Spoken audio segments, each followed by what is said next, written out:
Morning, everybody. Morning, Mike's Tuesday. Billy Bush and the Hot Mike's team. And here we are. Big Harry is still over the shoulder, this time now positioning himself for maximum camera. He really is what I noticed. He showered and put on cologne, everything for his over-the-sholdder shot. Sitting behind Steve. Good morning, Steve. Good morning, everybody. It is a big day. Big day. Yes, it is. But I want to turn my emotional tone to match our lead story today. Okay. But first, let's say hi to everybody. Oh, look, there's Dr. Hello, Harry. Harry, look at all the Harry shout-outs. Harry really loves that. I got to say, it moves him to be shouted out like that. Good morning from California in the house. Hello, hello, hello. Good morning, Steve and Harry. What am I, chopped liver, Carol? Jeez, thanks. Pineapple shorts. Let's go. You want them on today? I think it's, given our lead story and some of the things we're talking about, I don't know if it's Zaddy Short Day. Did the sheriff resign? I don't think so. His last statement was, we are looking at other things. We're looking at other leads. It's gotten cold on the ransom front in Savannah Guthrie's mother's case here. Good morning, Billy and Steve, and showered, cologned man in back. That's pretty funny. I'm sick of the scam calls. 8 o'clock in the morning, and they've already gotten 4 scam calls. Yeah, I guess that's happening down in, you know what, Harry? Can you do a little research? Just give me last minute, any kind of late news on anything that's come out. I've been working for the last hour, so I haven't seen anything on Nancy Guthrie. Okay, if there's anything there, Harry's very good on the internet. We'll do that. Good morning, everybody. The second reported ransom deadline is passed, so Nancy Guthrie is still out there. 10 days now. An alleged note from her possible abductors, of course, demanded $6 million by 5 p.m. Mountain Time yesterday, and they threatened Nancy's life if the family did not pay. It appears that no financial transaction has taken place. Harvey Levin, I saw yesterday, who received one of the first ransom notes, or one of the two, came to Harvey. He said no Bitcoin activity so far on the address that he was given in note 1. Savannah, of course, posted another plea on social media. This one, showered, makeup, the whole thing. She's seemed to be a little bit more in go mode, saying that the family is at an hour of desperation. She believes her mother is still out there. I also believe that. Not many people are taking the optimistic tone, truth be told. There's a lot of doomsayers out there, and maybe that's just, cushioning. But Savannah believes her mom is still out there. I do too. The FBI has appealed to the public for tips and has yet to identify a suspect or person of interest in the disappearance. Sheriff Chris Nanos in Pima County down there, like we said they are pursuing other leads. Look, here's the question people struggle with. Why can't the feds and their cyber geeks just track these abductors down? Inca Digital is an interesting company, a leading data analytics and intelligence company focused on the crypto ecosystem. They sort of aggregate, analyze multiple types of data that's out there, blockchain transaction data, who's moving blockchain, news and social media signals, dark web signals. They analyze for banks and the FBI, and for all I know, they're helping out on this case. But they turn all of that information into risk intelligence, threat detection, and investigation support for, like I said, banks and regulators and very much the FBI. So their tools kind of help reveal patterns along the blockchain, anomalous activity, contextual intelligence tied to the digital financial flows, how money moves down the block in blockchain. Pamela Clegg is joining us right now. She's a senior exec at Inca Digital. And Pamela, good morning. Thanks so much. It's You understand this stuff? I do not. How familiar are you with the Nancy Guthrie case? Well, I mean, we're all pretty familiar with all the media coverage that it's been receiving lately. And I think everyone is pretty interested to see, what the family chooses to do and how this really kind of unfolds as we continue to get additional information about what's happening. So what I've said about you guys, I mean, you analyze blockchain transaction data. I assume your background, quickly, your background, did you used to work in intelligence? Yeah, I worked with the U.S. government for over a decade throughout Latin America and working counterterrorism, counter-narcotics efforts. Yes. Okay. So, wow. You've seen a situation like this, or a situation where you've had to analyze blockchain data and figure out who the hell owns this damn account? Yeah, that's pretty standard. So I've been working in crypto now for almost 10 years, working crypto investigations and, working the actual payment side of a situation like this is really, it's just one piece of the puzzle, but it is a very important piece of the puzzle, right? The fact that there is allegedly a ransom note requesting payment in Bitcoin is something that, law enforcement has seen quite often. FBI has worked cases of a similar nature, as well as other law enforcement agencies around the world. So this isn't something that's new. And the fact that they have requested payment in Bitcoin is something that I think leaves a lot of people intrigued about. What does that mean? What could be done to track a payment if there is a payment made? And that's really where companies like Inca and some others come in, and how you can actually carry out a cryptocurrency investigation and actually follow those funds. Okay, so what would you do here? How would you assist the FBI? And by the way, I'm just going to ask you, I don't have any idea. Are you guys assisting in this case? For this case, I'm going to reserve comment. But Inca has worked. I mean, I've worked other cases similar to this in the past. Inca Digital has worked cases similar to this in the past. So very, very familiar with how this investigation will be carried out if there is such a payment in cryptocurrency. Okay. Possibly helping out in this case right now, but let's just go on a hypothetical front, because this could happen, sadly, as we've seen, and we all feel, to any one of our grandmothers or mothers. This is just crazy. So how would you assist the FBI right now? The first thing that happens, right? They contact you guys because they've received a ransom note, and they've received with it a Bitcoin address demanding whatever it is, $6 million. What's the first thing you guys do? Yeah, so I think it's really important just to set a little bit of context for your listeners here. Crypto is really what we refer to as pseudonymous, right? So it's not anonymous. We call it pseudonymous because even though we don't have any names or PII, personal identifiable information, that is tied to those transactions on the blockchain, the fact that there is a transaction and the wallets involved in those transactions, there could be multiple wallets involved in a transaction depending on what type of chain we're talking about, what type of cryptocurrency, that is all publicly viewable information. So that's where we get the term pseudonymous, right? But pseudonymous means you could call yourself Big Harry, right?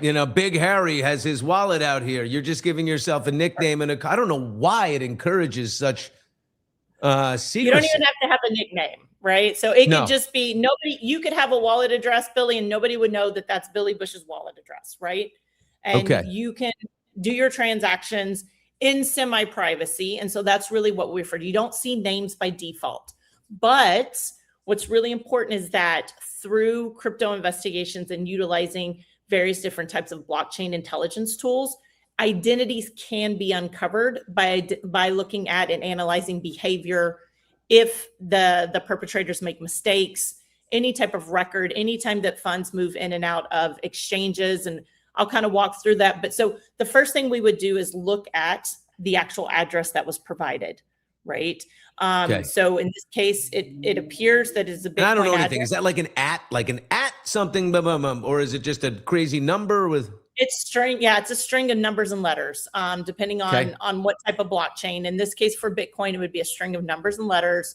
very specific. So if it's a capital B, then it needs to be a capital B. If you put in a lowercase b, that's a totally different address. So it is very specific on the address. So we would look at that address, first of all. In this case, in most cases, the addresses are newly generated. So it's kind of like somebody just went and opened a new bank account and there's no funds that have been moved in and out of that bank account. Or it's like getting a new credit card that you haven't really activated yet. So, right? Like someone started this account for this particular transgression, this particular abduction. There is no former activity on it, because that's where you guys really come alive, right? Is to see how it moves. It's probably just totally stable right now. And until they receive that 6 million or something, there is no activity, which makes it even more of a hidden place. Yeah. Right. Again, I haven't seen the address, but most likely that is the case, right? So in most cases, they will generate a new wallet address so that it's clean. Otherwise, we could use the history. It would be like looking at your credit card bill. If you used a credit card that you've already been using, I could go and see, where did you last use your card? Where did you buy gas? Where did you, so I could see a little bit of history that would give me some additional clues, right, in the investigation. So in that case, we have to wait until there actually is a payment to begin doing anything on chain. Up until they make a payment, there really is no transactional history that happens on chain. Got it. Okay. Yeah. So now, unless, is there any way to find someone? Let's say the ransom never goes through. I guess they still haven't paid. Savannah said they were paying.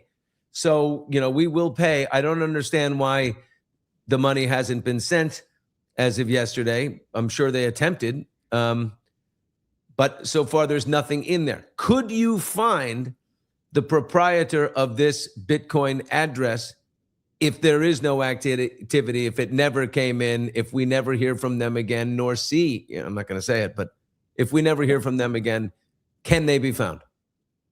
It is highly unlikely. There are some things that we could do, right? We could obviously monitor social media. You could monitor things like Reddit, Discord, the dark web, to see if there's any mention of this particular wallet address, to see if this wallet address has potentially been advertised in the past, right? Maybe somebody used it on the dark web to, to sell some type of illicit materials or advertise illicit services or what have you. So we could certainly scour the clear web, as we would say, and then the deep web and the dark web, right? We could look at all levels of the internet there to see if this address has ever appeared anywhere, and then see if there's any clues that we can go from there.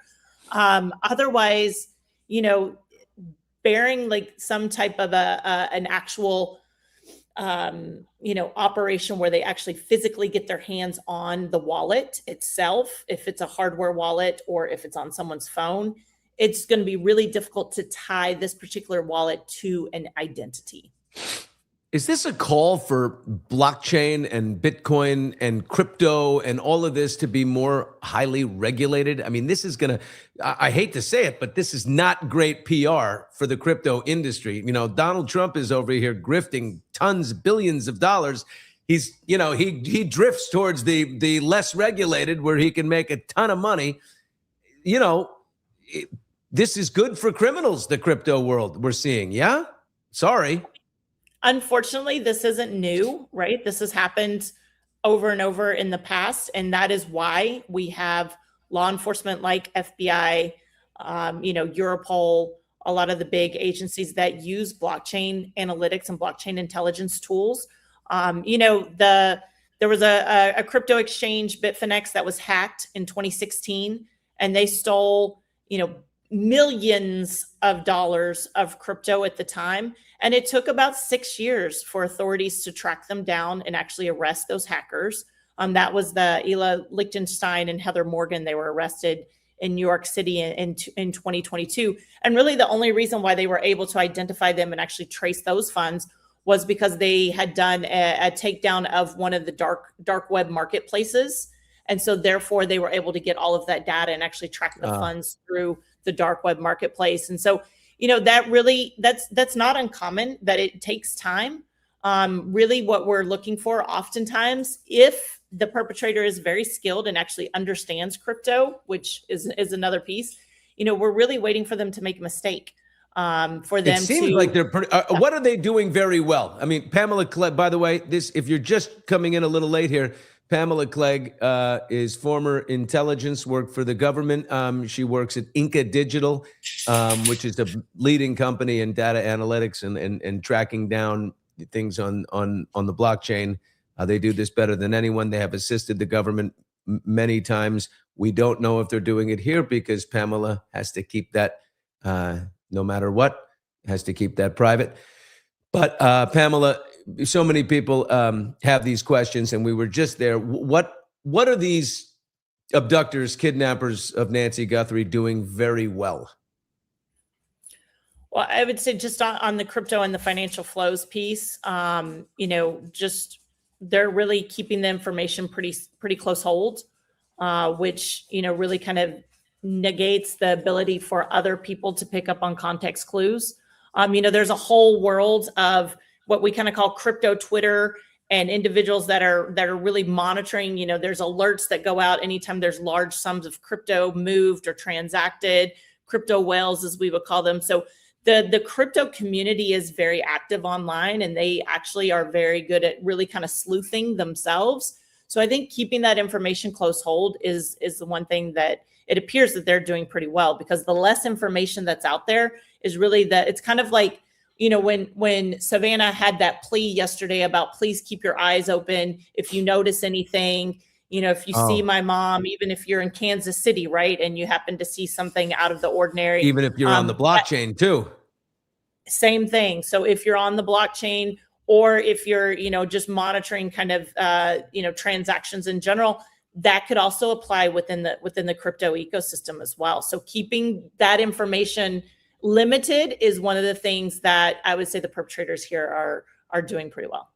Pamela Clegg, blockchain analysis tools don't solve cases alone, as we know. Interpretation, context, linking to real world data. What kind of things you do analyze Roblox chat rooms and social media postings and dark web interactivity? Is there like an algorithm that you guys use, or do you have a bunch of analysts in a bunch of rooms looking to see what might be suspicious activity or movement? Yeah, it's a combination of both. I would say, crypto intelligence or blockchain analytics tools are really kind of like Google Maps. So you're really labeling addresses. You're labeling addresses that are found on the dark web. You're labeling an address maybe that belongs to a crypto exchange, like a Coinbase or something. And so really it's about identifying locations. It's identifying users that are on a particular blockchain. And that's really kind of where we start to really build out the investigation. Now, there are other things that we also look for in our investigations that could be, ways to hide or obfuscate the flow of funds, things like mixers that basically take in other people's funds, mix up the money, and then spit it back out. That makes our job really difficult. Also, too, as I mentioned before, in the case where the 2016 hack, going through some type of a dark web marketplace can also obfuscate the funds, because we may not be able to trace the flow of funds through that. It's really the same as someone walking into a grocery store and spending $10, right? And then, Billy, you walk in an hour later and you get that same $10 bill. Well, you and I aren't connected, right? Even though I spent $10 bill and you happen to go to the same grocery store, we're not connected, even though that's the same $10. So it really just breaks up that tracing ability that we have in the space. And so there's a lot of different ways that they can really obfuscate their behavior and kind of hide on the blockchain. And that's really where we have to pick up the trail and look at the behavioral analysis, look for patterns that are happening with the flow of funds. And then really sometimes, like I said, wait until they actually make a mistake, or they want to spend them. At the end of the day, they want to spend this money, right? Criminals want money because they want to spend it. And they don't want to do it in big movements. They're going to have to they could probably scatter it to like a million different, accounts to do that. Pamela, there's a question that keeps coming in here from one of our loyals. I can't remember who launched it in there, but about a hard wallet. Is there a way to move, this money, or which they don't have yet, by the way? But what is the significance of a hard wallet?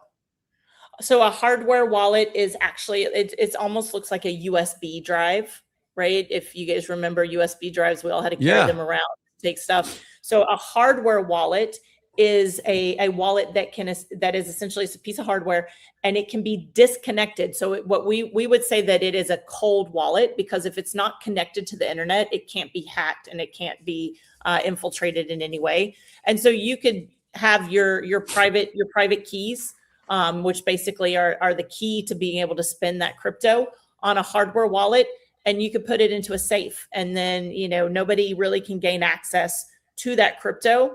The other thing that is, like I mentioned before, the thing about a hardware wallet is the only way that law enforcement is actually going to recover funds, any type of crypto that is being held at a wallet address that is a hardware wallet address, is if they actually physically get their hands on that hardware wallet or the backup phrase for that hardware wallet. So that would require a law enforcement operation to actually access the wallet itself, the physical wallet, to recover those funds. Here's Mama Roll. Let's get into some of the comments here in the comment section for Pamela. The fact they didn't give proof of life says a lot. I don't know if you have an opinion on whether this is going well or not. I'm positive, like Savannah. I believe, from her last video, that there's optimism that Nancy's out there. I don't know if you've seen this exact situation before, abduction, but do you have an opinion? Unfortunately, in the crypto space, we've actually seen people abducted to gain access to their crypto holdings. Yeah, absolutely. And so that's one of the reasons why, crypto being pseudonymous is pretty important. If you're holding a lot of crypto, you don't really want the world to know that you're holding a lot of crypto in a particular wallet, because we have seen situations where those wallet holders have been abducted and they've been forced to turn over their private keys, which is basically the access to the crypto that they're holding. Here's Blessed in Texas. Also, as President Trump is privy to a lot more information than any of us. Did you see Trump on Air Force One? I'm sorry, Blessed in Texas. No, he's not. He didn't know anything about it, and he just opens his mouth anyway, and he's like, I don't know, probably. I heard we have some clues. They're very strong clues, and we'll see what happens. Thank you, sir. That was not an update. Here's a little piece of news. One interacting thing regarding Nancy's house. One interesting thing, I assume, regarding Nancy's house and what appears to be the crime scene itself. It was trampled on and has been for 10 days, most likely agents and officers not treating it like a crime scene. That critical evidence can talk. I don't know what that means. An important fact to consider. Kidnappings involve rapid communication and early proof of life, patterns that have not emerged in this case. So, I think that's true. But I don't know. I still think I'm still sort of positive on that front. Any other questions here for Pamela? Let's see. How long does this take? I mean, if they don't move, if they haven't been sent any money, right? There's nothing to move until there's activity. Really, nothing can be done, even at the highest levels, even with that address. Yeah. We have a Bitcoin address and we still can't find them. Yeah, it's very limited. Like I said, it's a very slim chance that we would be able to, that law enforcement or a company like ours would be able to pick up any type of other, what we would call signals out there on the internet for that particular Bitcoin address, if it hasn't been used previously, or if it was newly generated for this particular purpose. Yeah. Wow. Pamela Clegg, Inca Digital. They're all over this. And we don't know if you're involved in this case, but I hope so. You are so smart. And it's very hard to talk crypto to people who don't know crypto. And I'm one of them. And you've done a brilliant job. So. Well, good. Thank you. I've had to explain it to juries before. So I always feel like if I can explain it to a jury or, an 85-year-old judge, then we're doing pretty well. I can put it in plain English. Let our last note be this. what has to happen going forward in order for us to have Nancy Guthrie come home? You know, I think that's the decision for the family. I can tell you that if they decide to make a payment, and if that payment is made in crypto, in particular in Bitcoin, then law enforcement will definitely be tracking those funds immediately. Okay. Well, she said they were going to pay. Maybe the abductors are kind of shape-shifting a little bit here, realizing that the entire FBI and Inca Digital and Pamela Clegg are all watching. I don't know. Trust the system, abductor. Get your money, and let's see what happens. Thank you so much, Pamela. Really appreciate you joining us. We'll stay in touch.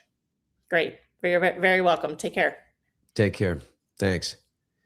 That's interesting stuff, guys. I thought that would be of use, right? Like to figure out, because the whole time I'm sitting there going, why the hell can't these people, you've got an address, find them.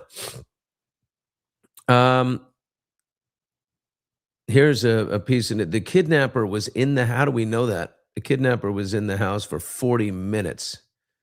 Most kidnappings are instantaneous. Who the hell hangs out for 40 minutes? How do you know that? It's an inside job. It's an indicator of an inside job. So But how do we know that the kidnapper was in for 40 minutes? there was a camera on the house. Yeah. The FBI removed the camera during the course of the investigation the other night. So, but how do we know that they was in for, I don't care, they removed the camera, but how do we know 40 minutes? They're obviously seen somebody with her leave the house. That's the indicator.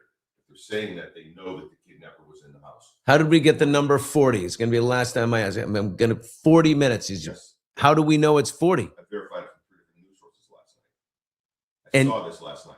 The FBI's put that information out and nothing else? It's out. 40 minutes in the house. All right. Big Harry stands on that. 40 minutes in the house for this abductor. That is got to be an inside job. Nobody would hang out that long. And maybe, in that case, long enough to get the medications together. Come on, Mom, here we go. I got to get paid. I don't know. But I'm staying positive. I honestly, I just, it's not 40. They revised it according, look at our little, we have our searching for a, no, here's Redondo says they've revised it. It's not 40. Well, how long is it? It's got to be fairly long. 41 minutes looking for the hard wallet. Copper, you are really stuck on this hard wallet right here. But definitely an inside job, Pamela, inside job. This is sickening. Yeah. I think you're right. Like I feel like maybe the kidnappers are changing. They realize they're going to get caught. So let's pray and hope that they leave Nancy somewhere and just be like, let's just get out of this thing. Yeah. I mean, I think that's what they realize at this point. Yeah. Yeah. This is, all right. Before we, is there anything that we need to do here while we wait about Nancy Guthrie, or I'm going to reposition and move forward? But I'm going to Barbara. Barbara, the 40 minutes was from the time when the camera stopped to when Nancy's pacemaker disconnected from the watch. Okay. Okay. Anyone else? Get the comments in here before we go. I'm not going backwards. I missed yesterday, and now there is a Harry. We add different characters. You don't know. And don't forget, the ambiguously gay giant. There's Bill Bush. All right. Oh. Now there's a couple of comments in there that are very, very, I would not put that up on screen. No. You can feel uncomfortable. You can feel anxious, but we are not making declarations that are not. Good morning, Billy in chat. Your friend in the Pacific, Steve. Let's stay on the topics here because we're moving this ball forward. An inside job. I think she was killed. All the ransoms are hoaxes. Oh God, yeah. Who's sitting there like, oh yeah, let's make a hoax call about something like this? God damn. Is there any update on Blake Lively? Real quickly, I just saw that printed in those documents that have been released, in exchange between Brendan Sklenar and Blake Lively. where he's like, hey, it's Blake kind of currying favor with Brandon. We need to stick together. We need to be able to come forward jointly as a group, like all the cast, to say that he was inappropriate on set. And Sklenar's like totally just playing both sides. He's a guy that needs a closer look. I think Brandon Sklenar, bit of a weasel, bit of a climber, trying to placate Blake. But I guess, Blake is one of those people that you need to placate. Moving on from that, let's go to something really uplifting. Do you guys want to do that? Well, Karen, you get a final word here. If you don't believe that some of the sick minds in this world wouldn't think of a hoax call for a kidnapping within an hour of hearing about her missing, you have more faith in humanity than I. I don't have a lot of faith in humanity. Lisa, it's 40 minutes from the time they stopped the camera and her pacemaker disconnected. We got that. Sklenar, out, bang. Epstein files. Let's get excited, everybody. Ghislaine Maxwell, Jizzy Jizz, serving 20 years right now, sent a message to President Donald Trump on Monday saying that, hey, if you grant me clemency, I will clear your name of any wrongdoing related to Epstein. Girl gave up on trying to clear her own name, so she's now looking to Trump. But you are trusted by nobody, by the way. I'll clear your name, and we're just going to take your word for it. You better have hard evidence because, oh my God, she was actually very attractive then. She looks terrible sitting there in jail and everything she did, there she is. Every question, she pled the fifth. She just, to every question, she would say, I plead. Do we have a video on that? So were you a close friend and confidant of Jeffrey Epstein? I would like to answer your question, but on the advice of counsel, I respectfully decline to answer this question and any related questions. My habeas petition is pending in the Southern District of New York. I therefore invoke my right to silence under the Fifth Amendment to the U.S. Constitution. Let the record reflect that Ms. Maxwell. The worst part about me being in prison is I can't go to my expensive Fifth Avenue colorist. I have to go to the pharmacy at the cantina here in jail and color my hair with Just for Men. Ugh, what a creepy woman, right? What do you say, Tall Red? Disgusting. Yeah, she's trying to make a deal with Trump to get clemency, to clear her name. Listen, Trump has cleared worse people. And that is a lot to say. But the extraordinary overture disclosed by Maxwell's lawyer during that virtual deposition right there in front of the House Oversight Committee on Zoom raises more questions about accountability and transparency. Trump has not ruled out the possibility of granting Maxwell a pardon. Like I said, he's pardoned far worse. Meanwhile, lawmakers, representatives on the committee accuse Maxwell of attempting to buy her clemency by refusing to testify, which is pretty obvious. I'm not going to say anything, but Mr. Trump, make a deal with me. I mean, hell, these people are coming out of the woods. Can you believe like all these high profile, disgusting people that are doing deals for clemency and pardons? And he's like, he's brokering in them. God almighty. Just gets worse and worse and worse, this man. How the did my life intersect with this guy like this? Jesus, it is my curse, and I don't know. The obstacle is the way. I have to lean into everything that's happening. I know him so well. I've seen everything, from its, he's never changed at all. But by the way, I think he's enjoying all this attention with Ghislaine Maxwell, right? Because again, this is he traffics in chaos. If he cannot find outrage on, nationalizing voting, turning over voting to the Republican oversight, right? Monitoring 15 different cities, i.e., stealing an election, and and putting his name on top of every precious monument that we have, fattening his pockets, decimating our institutions. Well, if he can't get any action on any of those fronts, maybe I'll throw a little pardon at Ghislaine. That'll get people up in arms. Whew, just watch. He'll probably do it.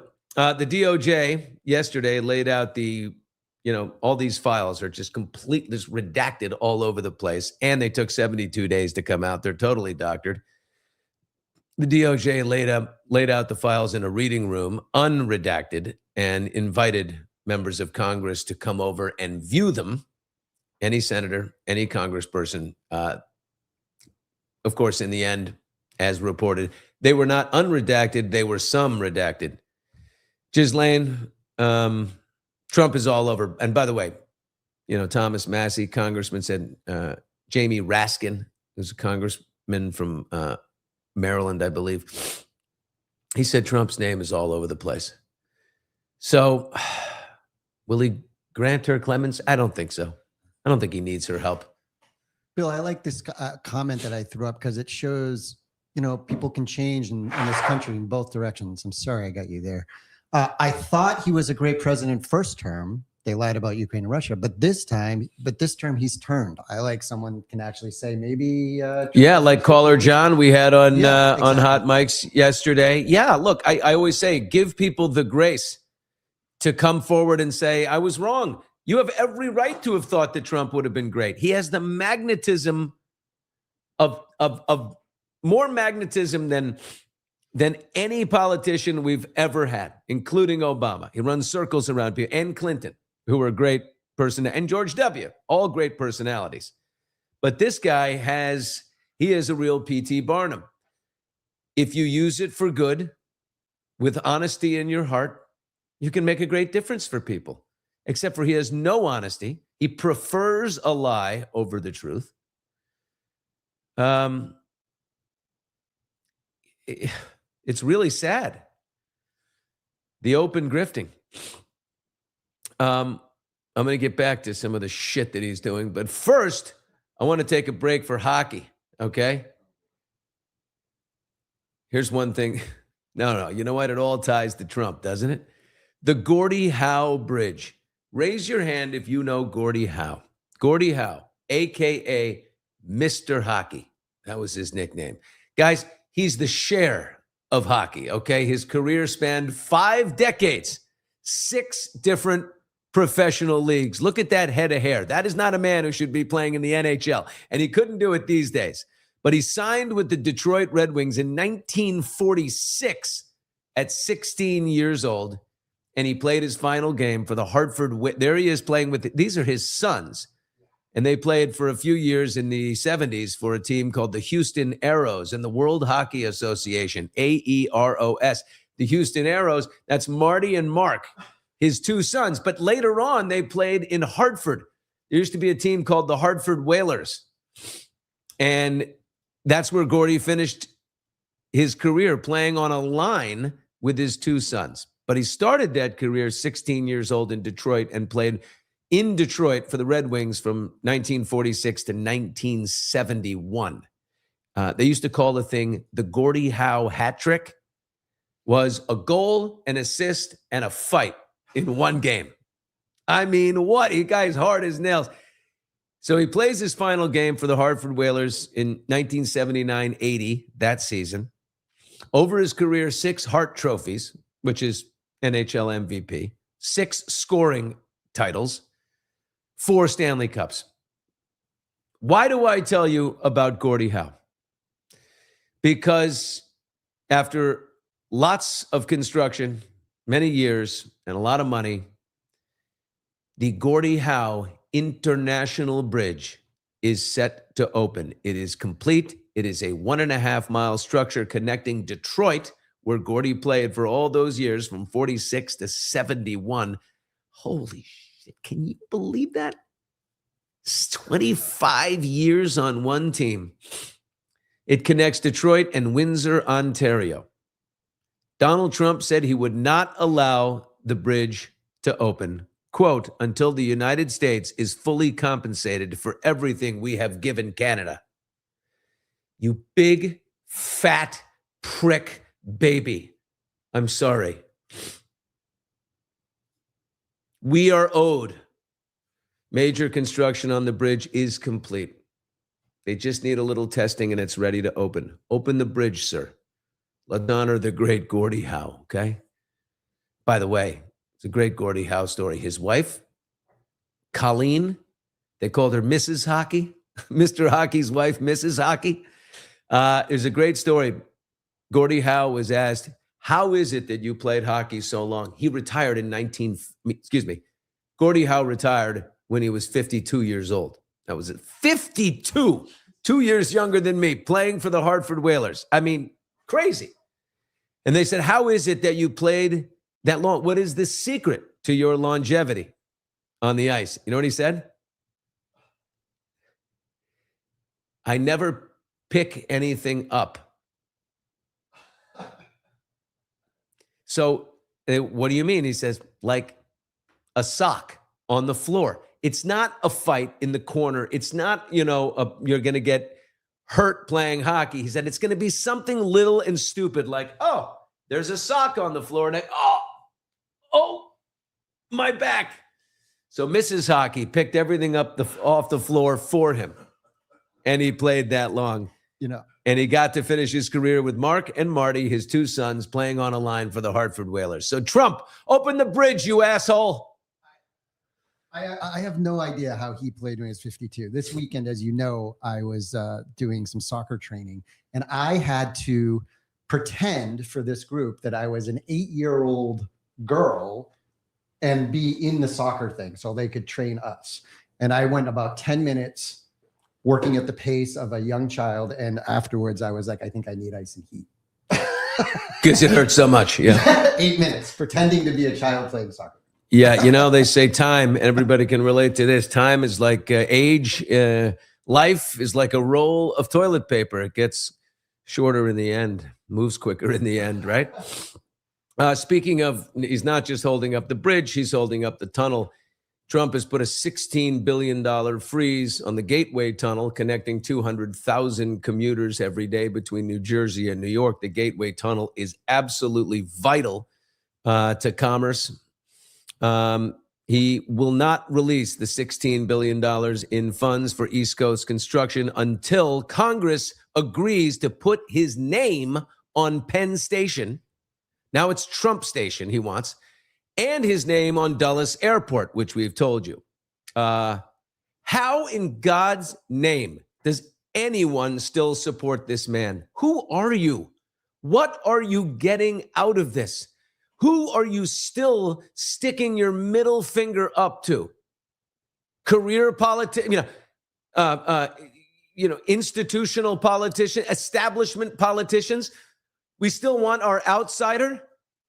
He is grifting billions of dollars in personal wealth for his family, his little centurions for sons, and Jared Kushner, who's quiet as hell. They're all quiet. You haven't seen Eric or Don or Jared or Barron anywhere because they are in their corners grifting tons of crypto. Oh, no. And there's no conflict of interest. It's not connected.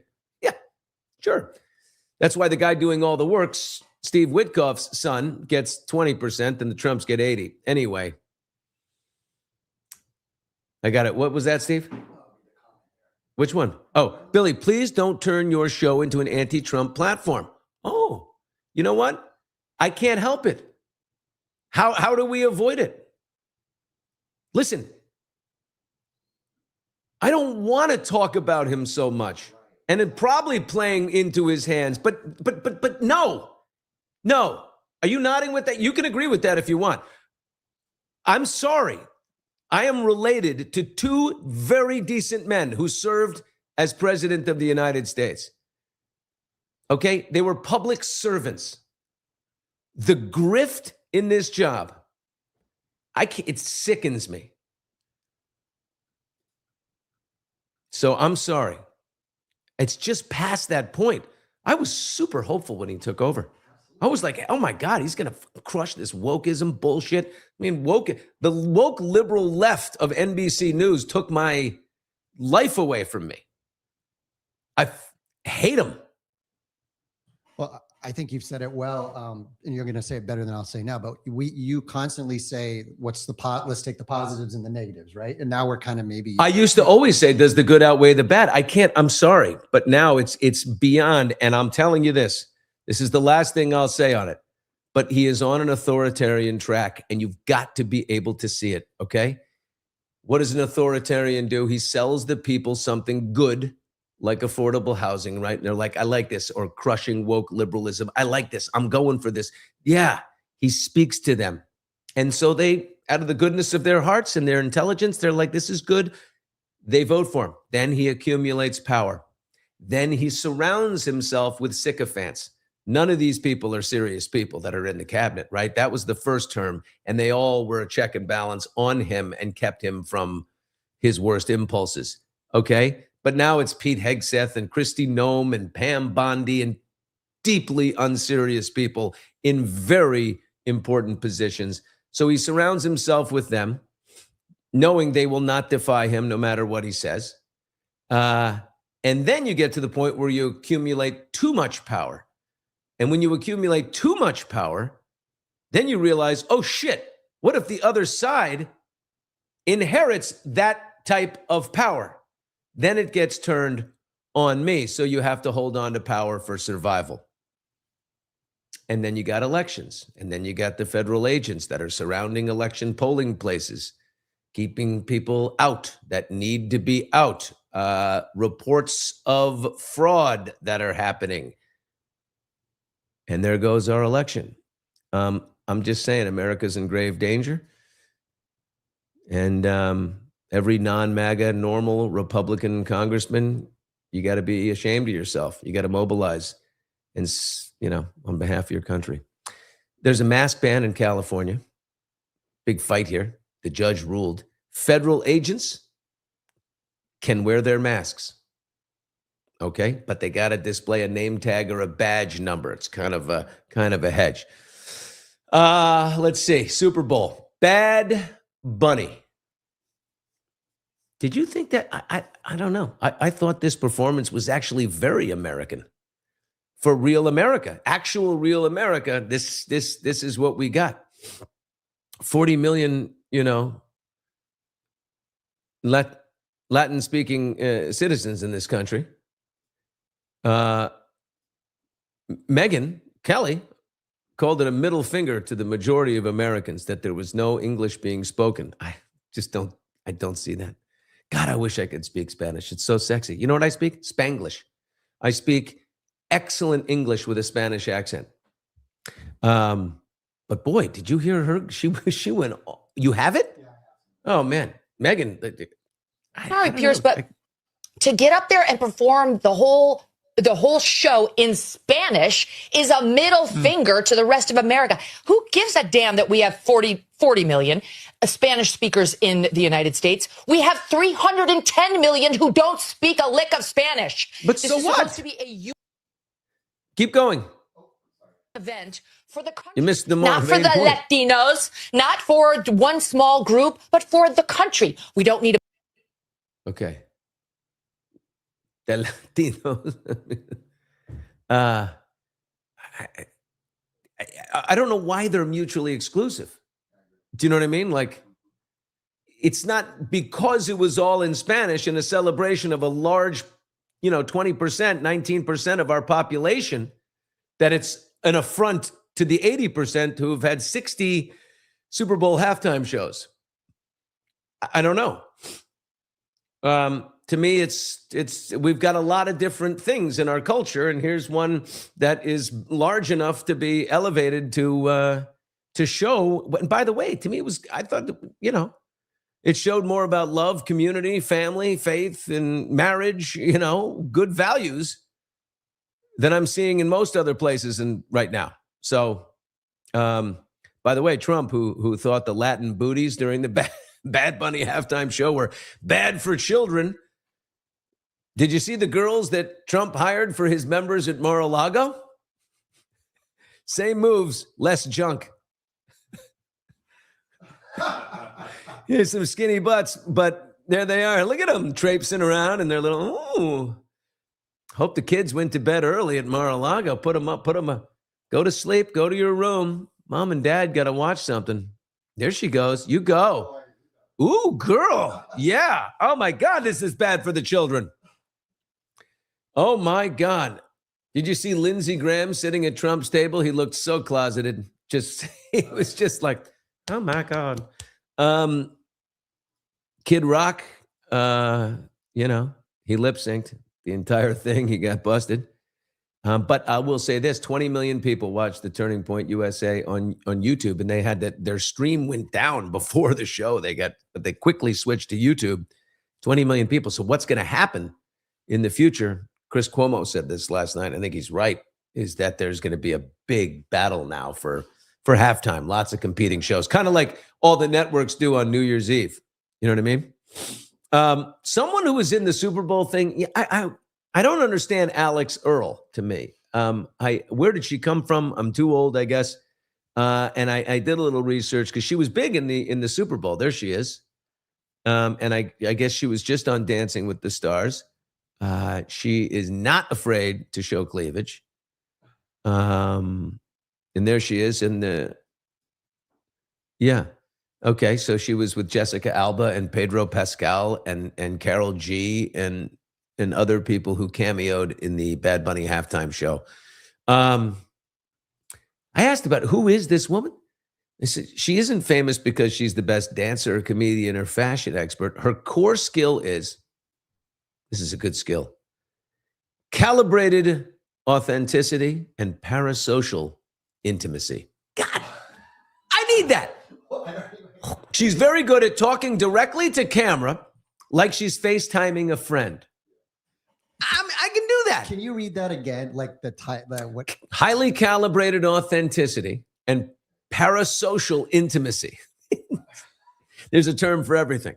Okay. In other words, she overshares things, but it doesn't seem strategic, right? She's like, talks about hangovers and acne and messiness and insecurity, and exploded during COVID when people were in there and she was just talking to camera, making glamour feel accessible rather than aspirational only, posting frequently, like, get ready with me. Those are her videos. And she would just like do her makeup and tell her stories like, oh my God, this guy was so rude to me last night. You can't believe it. I fucking hate dudes who do that.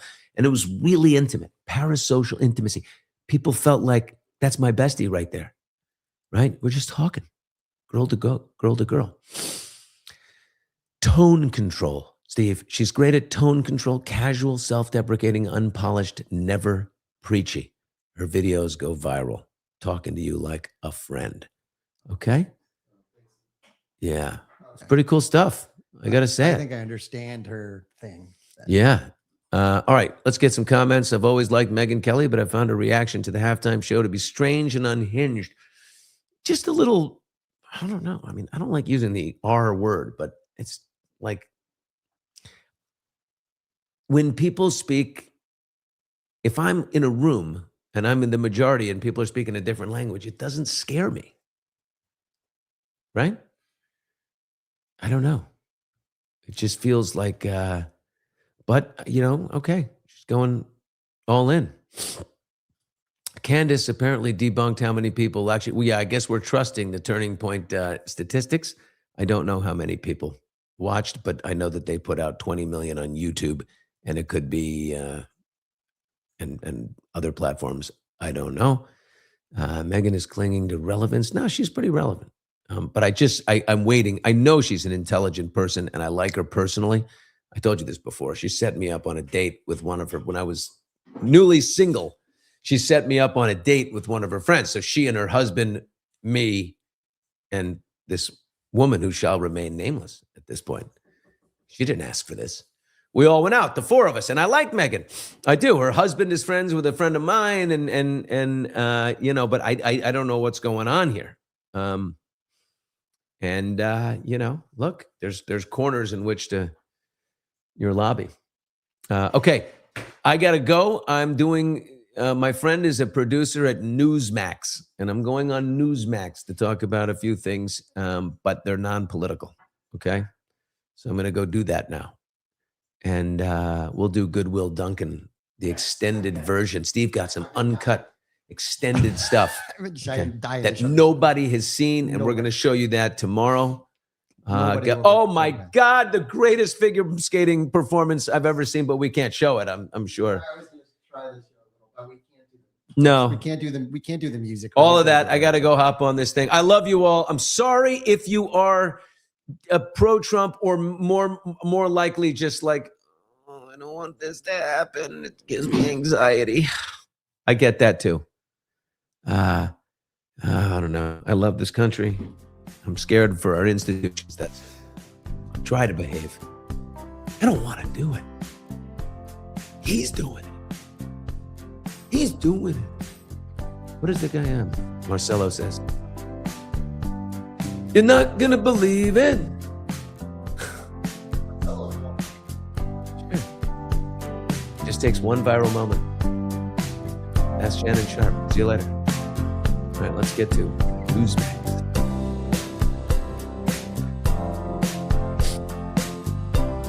I don't know. Billy's too political these days. I'm gonna say it. He's going crazy about the Trump thing. I don't know. What do you think? I don't know. I used to like him. He was so charming. He was fun. He always had the great. You know, he was nuts on the guy. Who cares? Who cares? Who cares?